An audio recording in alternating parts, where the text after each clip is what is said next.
بسم اللہ الرحمن الرحیم۔ السلام علیکم اسٹوڈینٹس، آپ کو باکمال اردو چینل پر خوش آمدید۔ اسٹوڈینٹس، ہم جماعت ناہم کی یہ نئی ماڈل درسی کتاب مکمل طور پر پڑھ چکے ہیں۔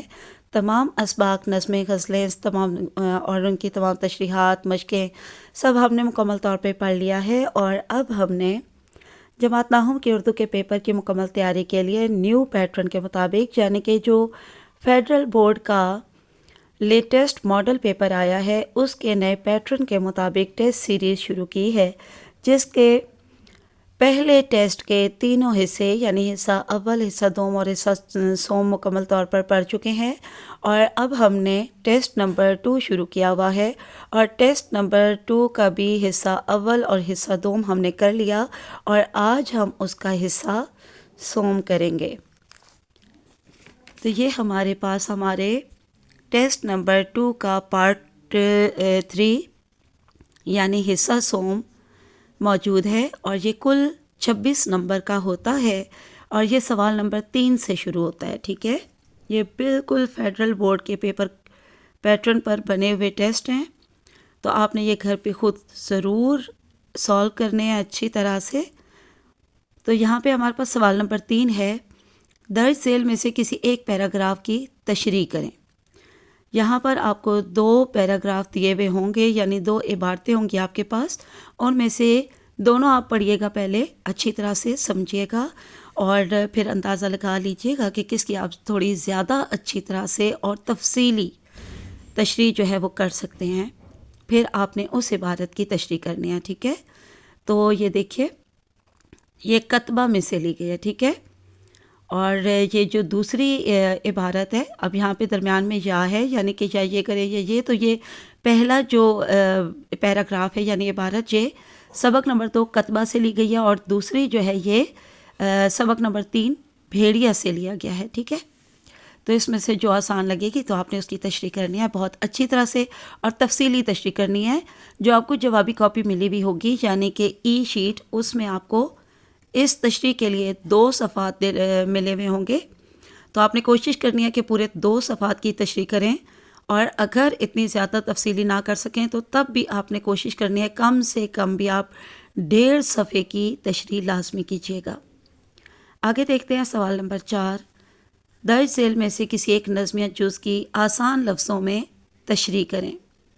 تو یہاں دیکھیے، اس حصے میں اس سوال نمبر 4 میں آپ کو کوئی سی 2 نظموں میں سے، یعنی آپ کے سلیبس میں آپ کی جو درسی کتاب ہے اس میں 6 نظمیں ہیں، اور ان 6 میں سے کوئی سی بھی 2 مختلف نظموں میں سے بند دیے جائیں گے، اور بند الف جو ہوگا وہ بھی 3 اشعار پر مشتمل ہوگا۔ یہاں پر آپ کو یہ 2 اشعار دیے گئے ہیں، اور یہ کیونکہ الگ الگ نظموں کے بنائے ہیں تو اس لیے آپ کو 2 دیے گئے ہیں، ورنہ آپ کے فیڈرل بورڈ کے پیپر میں جو ہے وہ 3 اشعار پر مبنی بند آئے گا۔ ٹھیک ہے، تو یہاں پہ الف کو دیکھیے تو اس میں بھی 2 اشعار ہیں، اور یہ بے کو دیکھیے تو اس میں بھی 2 اشعار ہیں، تو آپ نے ان کی بہت ہی اچھی طرح سے تشریح پہلے تیار کرنی ہے۔ پوری نظم نعت کو یاد کیجیے گا، اس کی تشریح یاد کیجیے گا، تمام اشعار کے مفہوم الگ الگ یاد کیجیے گا، اور اس میں تشریح میں موجود مماثل اشعار بھی ضرور یاد کرنے ہیں، اور پھر آپ نے اس کی تشریح جو ہے وہ لکھنی ہے۔ ٹھیک ہے، آگے آ جاتے ہیں، تو ہمارے پاس یہاں سوال نمبر 5 ہے۔ حصہ سوم کا سوال نمبر 5 جو ہے وہ غزلیہ جز پر مشتمل ہوتا ہے۔ اس میں 2 غزلیہ جز ہوتے ہیں، یعنی کہ جو آپ کی درسی کتاب میں 4 غزلیں ہیں، ان 4 غزلوں میں سے کوئی سی 2 مختلف غزلوں میں سے آپ کو جو ہے ایک بند دیا جائے گا۔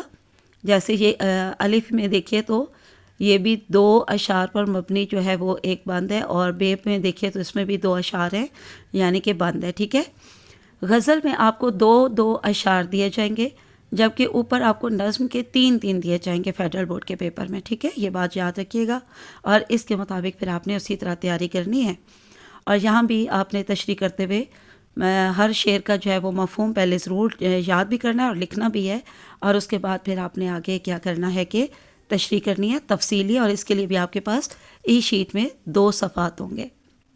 5 نمبر کے یہ دونوں، سوال نمبر 4 اوپر سوال نمبر 3 بھی جو کہ عبارت کی تشریح ہے، یہ بھی 5 نمبر کا ہوگا، پھر سوال نمبر 4 بھی 5 نمبر کا نظمیہ جز کی تشریح، اور سوال نمبر 5 غزلیہ جز کی تشریح بھی 5 نمبر کا ہوگا۔ اس کے بعد سوال نمبر 6 ہوگا آپ کے پاس۔ سوال نمبر 6، اس میں آپ کے پاس چوائس ہوگی، یعنی کہ کوئی سے 2 عنوانات پر آپ کو سوال دیے جائیں گے اور آپ کے پاس انتخاب کا حق ہوگا کہ ان دونوں میں سے کوئی سا بھی ایک جو آپ کو بہت اچھی طرح سے آتا ہے وہ آپ نے اٹیمپٹ کرنا ہے، ٹھیک ہے۔ تو سوال نمبر 6 میں یہاں دیکھیے، پہلا سوال ہے، ایک کھنڈر کی داستان حیات، یعنی آپ بیتی۔ داستان حیات کیا ہوتی ہے؟ اپنی زندگی کی کہانی، داستان یعنی کہ آپ بیتی، اور یہ ہمیشہ میں کے صیغے سے لکھی جاتی ہے۔ یا یہ والا آپ نے سوال کرنا ہے آپ بیتی والا، اور یا پھر اگر آپ کو یہ روداد اچھی طرح آتی ہے تو پھر آپ نے یہ کرنی ہے، ایک تاریخی سفر کی روداد تحریر کریں، ٹھیک ہے۔ یہ 6 نمبر کا سوال ہوگا اور اس میں آپ کے پاس چوائس ہوگی۔ آخری سوال کی طرف آتے ہیں۔ حصہ سوم کا آخری سوال، سوال نمبر 7 ہوگا۔ تو اس میں پہلے یہ دیا گیا تھا، کیونکہ یہ ٹیسٹ سیریز اس وقت سے تیار کی جا رہی تھی جب ابھی فیڈرل بورڈ کا ماڈل پیپر نہیں آیا تھا۔ اس وقت ہم مکالمے اور خطوط وغیرہ پر ہی یہ تیار کر رہے تھے اور زیادہ اس میں مکالمے ڈالے گئے تھے۔ تو اب بھی آپ کے پاس سوال نمبر 7 میں یا تو مکالمے پر سوال آئے گا، ٹھیک ہے، یا پھر آپ کو کالم پر سوال دیا جائے گا، اور یا پھر آپ کو ای میل پر سوال دیا جائے گا۔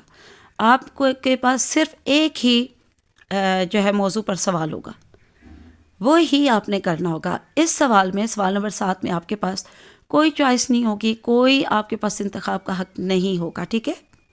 تو یہ کیونکہ پہلے تیار کیے تھے تو یہ سوال ڈالا ہوا تھا، اس میں مریض اور طبیب کے درمیان مکالمہ کیجیے، تو یہ بھی آپ کو آنا چاہیے۔ اگر یہ آئے گا تو پھر یہی ایک ہی ہوگا اور وہی آپ نے کرنا ہے، اور یا پھر یہ نہیں ہوگا۔ یہاں میں نے ساتھ خود اس لیے دوسرا سوال لکھ دیا کیونکہ جو پہلا آپ کو ٹیسٹ کروایا اس میں بھی مکالمہ ہی تھا، ٹھیک ہے۔ تو یہاں میں نے دوسرا سوال جو ڈالا ہے وہ ہے، پست معیار تعلیم پر کالم تحریر کریں۔ یہاں پہ پورا جو ہے یہ ہوگا،